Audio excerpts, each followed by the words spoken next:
उसका कारण है क्योंकि ये देश अहिंसा का देश है, ये देश डर का देश नहीं है। शिव जी कहते हैं डरो मत, डराओ मत, और जो लोग अपने आप को हिंदू कहते हैं वो 24 घंटा हिंसा हिंसा हिंसा, असत्य सत्य असत्य।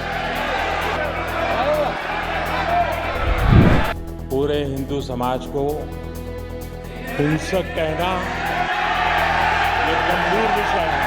नहीं नहीं नहीं नहीं नहीं, नरेंद्र मोदी जी पूरा हिंदू समाज नहीं है। लोकसभा में राहुल गांधी द्वारा हिंदुत्व पर किए गए टिप्पणी के बाद अब राहुल गांधी का चौतरफा विरोध हो रहा है। नमस्कार, मैं हूं हेमंत पांडे और आप देख रहे हैं जर्नलिस्ट इंडिया। लोकसभा में राहुल गांधी द्वारा किए गए हिंदुत्व पर टिप्पणी के बाद अब राहुल गांधी का चौतरफा विरोध होना शुरू हो गया है। राहुल गांधी ने लोकसभा में हिंदुत्व पर टिप्पणी करते हुए कहा कि जो लोग अपने आप को हिंदू कहते हैं दरअसल वो हिंदू है ही नहीं, वो हमेशा नफरत की बातें करते हैं, वो हिंसा की बातें करते हैं।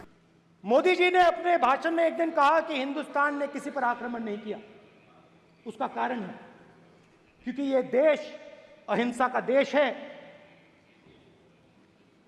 ये देश डर का देश नहीं है।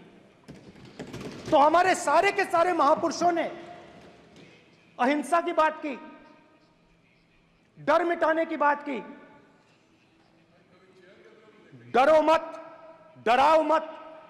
और दूसरी तरफ शिव जी कहते हैं डरो मत, डराओ मत, अभय मुद्रा दिखाते हैं, अहिंसा की बात करते हैं, त्रिशूल को जमीन में गाड़ देते हैं, और जो लोग अपने आप को हिंदू कहते हैं वो 24 घंटा हिंसा हिंसा हिंसा, नफरत नफरत नफरत, असत्य सत्य असत्य।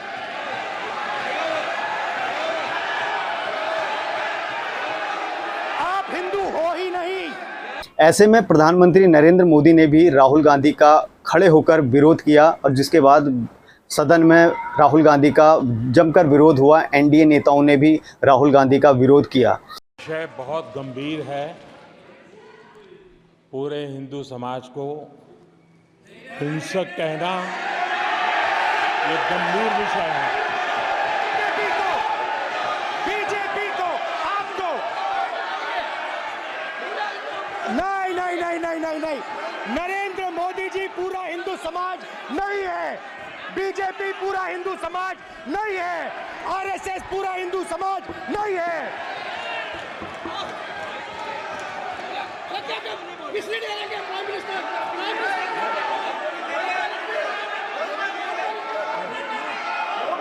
राहुल गांधी ने इसी दौरान आगे हिंदुत्व की परिभाषा को समझाते हुए ये कहा कि हिंदुइज्म में लिखा हुआ है कि हमको सत्य से भागना नहीं चाहिए, सत्य के साथ खड़े रहना चाहिए, हमें सत्य को अपनाना चाहिए और अहिंसा ही हमारा स्वरूप है। हिंदू धर्म में साफ लिखा है सत्य के साथ खड़ा होना चाहिए, सत्य से पीछे नहीं हटना चाहिए, सत्य से नहीं डरना चाहिए, अहिंसा हमारा प्रतीक है। अभय मुद्रा ऐसे कीजिए, अभय मुद्रा।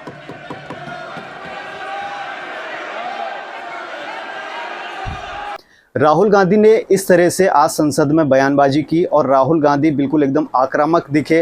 पहले से जिस तरीके से राहुल गांधी लोकसभा में, जब से राहुल गांधी को नेता प्रतिपक्ष बनाया गया है, जब से वो इंडिया अलायंस का राहुल गांधी की अगुवाई कर रहे हैं, जब से राहुल गांधी इंडिया अलायंस की अगुवाई कर रहे हैं, तब से ही राहुल गांधी को काफ़ी आक्रामक देखा गया है। और राहुल गांधी हमेशा ही जिस तरह से इससे पहले भी वो लोकसभा में हमेशा आक्रामक दिखे हैं, लेकिन अब जब वो इंडिया अलायंस का नेतृत्व कर रहे हैं तो राहुल गांधी की तरफ देश की निगाहें भी हैं और इंडिया अलायंस की भी निगाहें हैं। यहाँ पर राहुल गांधी सरकार पर दबाव बनाना चाहते हैं और इंडिया अलायंस के सामने एक अपने आप को एक मिसाल पेश करना चाहते हैं। राहुल गांधी हमेशा इस बीच जब भाजपा पूर्ण बहुमत से सरकार में नहीं है, वो एनडीए के समर्थन से सरकार में है, तो ऐसे में राहुल गांधी हमेशा सरकार को दबाव में लेकर आना चाहते हैं और आने वाले दिनों में वो सरकार को डराकर ऐसे ही रखेंगे। राहुल गांधी के हिंदुत्व पर दिए गए इस बयान के बाद अब राहुल गांधी का सदन के बाहर भी विरोध हो रहा है। हिंदूवादी नेता राहुल गांधी का विरोध कर रहे हैं और उन्होंने राहुल गांधी से माफ़ी मांगने की बात कही है। यूपी के मुख्यमंत्री योगी आदित्यनाथ ने भी राहुल गांधी पर हमला किया है, तो वहीं हेमंत बिस्वा शर्मा ने भी राहुल गांधी पर टिप्पणी करने से वो पीछे नहीं हटे हैं। हम लोग ये थे कि हो सकता है कि नेता प्रतिपक्ष बनने के बाद श्री राहुल गांधी परिपक्व होंगे, लेकिन मुझे ये बोलते हुए अत्यंत खेद की अनुभूति हो रही है कि उनका बयान अभी बचकाने से उभर नहीं पाया है। श्री राहुल गांधी के इस बयान ने, जिसमें हिंदुओं को बारे में जो टिप्पणियां की हैं, यह सत्य से परे भारत की मूल आत्मा को लहूलुहान करने जैसा है। भारत माता के लहूलुहान करने के इस प्रकार के दुर्भाग्यपूर्ण बयान के लिए श्री राहुल गांधी को देश की जनता से माफी मांगनी चाहिए। ऐसे में अब राहुल गांधी आगे अपने इस स्टैंड पर खड़े रहते हैं या इससे वो बैकफुट पर आते हैं, ये देखने वाली बात होगी, क्योंकि राहुल गांधी इससे पहले भी कई बार हिंदुत्व को लेकर ऐसी टिप्पणी करते आए हैं। और इस बार जबकि वो इंडिया अलायंस के नेतृत्व कर रहे हैं सदन में, तो ऐसे में क्या वो बैकफुट पर आते हैं या नहीं आते हैं, या वो अपनी बात पर अड़िग रहते हैं, ये तो आने वाले दिन ही बताएंगे।